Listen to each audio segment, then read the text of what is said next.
బెంగాల్ చరిత్రలో తృణమూల్ కాంగ్రెస్ ఇంత స్థాయికి దిగజారిపోవడం అన్నటువంటిది ఏనాడు లేనంత దారుణమైనటువంటి ఓటమి చవి చూసింది.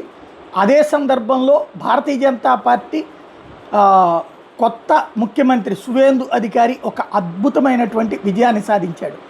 ఇప్పుడు తాజాగా జరిగినటువంటి ఏదైతే ఫాల్తా నియోజకవర్గం జహంగీర్ ఖాన్ అనేవాడు ఎప్పుడు కూడా 50,000 60,000కి తక్కువ మెజార్టీతో గెలవలేదు. వాడు నేనే పుష్ప అని చెప్పుకునేటటువంటి ఓపెన్ రాక్షసుడు. వాడి గురించి ఇంతకుముందు కూడా చెప్పుకున్నాం.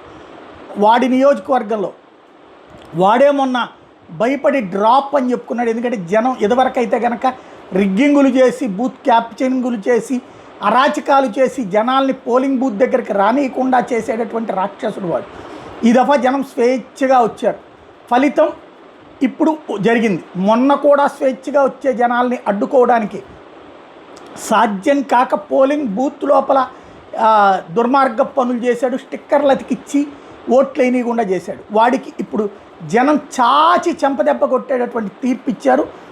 ఓవరాల్గా చూసుకుంటే 1,20,494 ఓట్లు భారతీయ జనతా పార్టీకి 17వ రౌండు సమయానికే వస్తే, అదే సందర్భంలో భారతీయ జనతా పార్టీ 1,00,000 ఓట్ల మెజార్టీతో విజయం సాధించడం అన్నటువంటిది కీలకమైనటువంటి అంశం.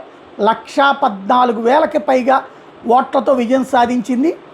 ఓవరాల్గా బీజేపీ చరిత్రలోనే అతిపెద్దదైనటువంటి విజయం.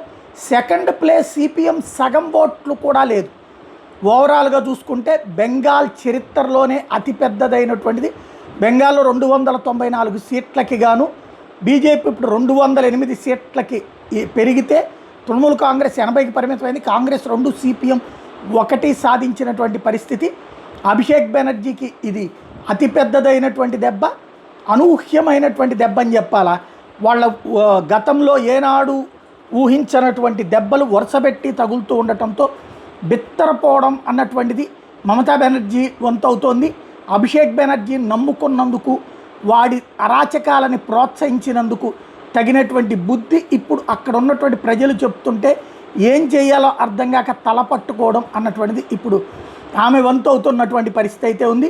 ఓవరాల్గా ఫాల్తా నియోజకవర్గం అన్నటువంటిది తృణమూల్ కాంగ్రెస్కు ఒక పెద్ద గుణపాఠం చెప్పింది.